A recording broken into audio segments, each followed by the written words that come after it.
All right, some bad news here for Sony. The game industry will still thrive, but their market value just went down 10 billion after them saying they're dropping the initial sales down from 25 that they projected to 21 million.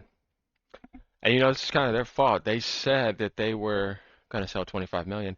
And if we look at the previous fiscal results, they kept on saying that they're going to sell a certain amount and they keep on dropping it. It's 3 years in a row since it launched. They overprojected 3 years. And I guess that's their own arrogance coming back at them, and then also the state of the gaming industry not being stuck in that spike that was in the COVID bubble, which we know that was insane. Now, when Nintendo does their fiscal results, they always project 1 million under and fly past that. It's a smart thing to do. You got to stop telling people you're going to do this and you don't even hit the number. I mean, they're 4 million behind and they had their consoles on sale discounted, even their first party games, all last year consistently. That's not good. So if you were just selling at, certain discounts on and off, well, I can understand that. But the whole entire year you had your console on sale and all the games you put that were coming out like Spider-Man, Final Fantasy and all of them, definitely Spider-Man. It was like bundled in there day one. Same thing with God of War, in the holidays when that came out was bundled in there. It's your game that you just launched. And you didn't hit that. 4 million under is a long ways off. So that's not going to make those people happy on Wall Street. Uh, they're just not going to be happy about that. If we look over here, that's not what's disappointing to these people, though. What's disappointing is them saying they're going to sell that much, and their operating margin was lower than last year. 2022, they had a higher operating margin. How did that happen if there's supposed to be way more games released last year, which was the most insane gaming year ever? We saw all those tanks, and you would think microtransactions would go up too. You're selling more consoles too. Why is your operating margin lower? They're not going to like that, so they're not going to value them as higher, and they're going to deduct that value. You see what he says here? The latest quarter's single digital or single-digit margin for Sony is present despite various tailwinds that should have driven up the margins towards 20%. That's what's disappointing to them. It's like he was saying, man, all the microtransactions, digital sales, everything that is within the operating margin, like kind of like the total revenue and profit should have went up, including PlayStation Plus, all of that, just everything. But somehow, um, it's down, and that they definitely don't like that. They don't like the fact that you're not hitting 25 and that your operating margin is lower than last year. And one of those reasons too is not just because of the hardware, but guys, some of these games they're making, they just over focus on production costs with these details. Definitely movie games like Spider-Man. It cost them 300 million to make that game. They had to sell 7 million to make back what it cost. So you see, that's not good. Nintendo's development is genius. They don't ever spend that much. I mean, look at Breath of the Wild, and that sold 10 million right off the bat at 69.99.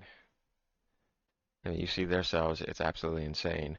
Now, over here in this world where you have technology and just the over detailed focus on things, like definitely Naughty Dog games, they just cost a lot of money. So they have to sell a lot. If not, why do you think they're trying to branch out to PC now? They don't have a choice. And if first party's not doing good, they have to rely on third party and second party games, and they have to rely off of microtransactions from games like Fortnite and stuff. But anyhow, yeah, their value losing 10 billion is not good. We can see some comments here. More and more bad news for the industry. Kind of.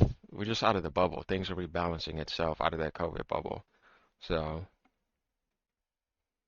then you see here, like I was saying, PC and gas. This is why Jim Ryan kind of wanted to focus on gas, but because when you do that, you can make way more money on MTX. Imagine Sony making a lot of money on MTX games, along with all the other stuff going on. This is what they're trying to kind of adapt into, as we could see that.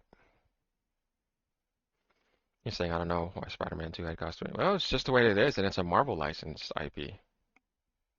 And all those details is what's going to happen. You got to find the balance.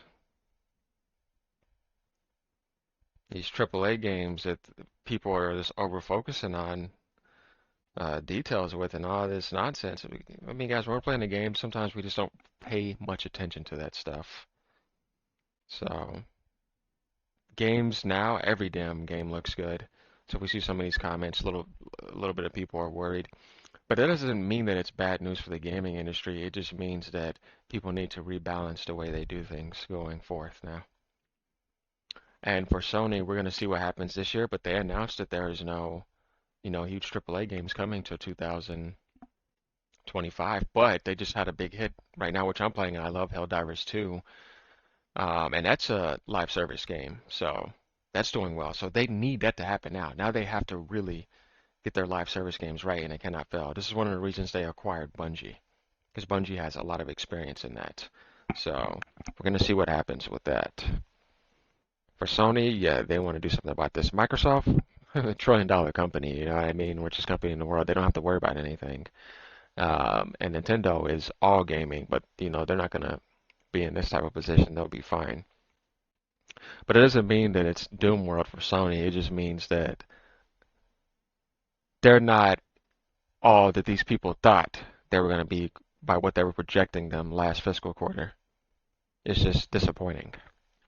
And then hearing that 2025 was pushed back, getting Jim Ryan out of there because of the overfocus of gas and throwing it off balance. They're having a bit of a shakeup right now. Even though, it seems like they're doing well hardware-wise, there's a lot more to the gaming industry than that, as we see. You make way more money selling games and people buying microtransactions and, subscriptions and all that type of stuff. But this is what I kind of wanted to cover about that so you guys could see what's going on in this world and what people in the stock industry were saying. They obviously want to see better, so we're going to see what happens in the next year. But yeah, like and subscribe, guys, if you like this type of intel. I'll be covering all types of stuff. As I told you, my channel is not just about gaming content, but it's covering all topics in gaming. So thanks, guys, for tuning in, and I'll be bringing you more news. Peace.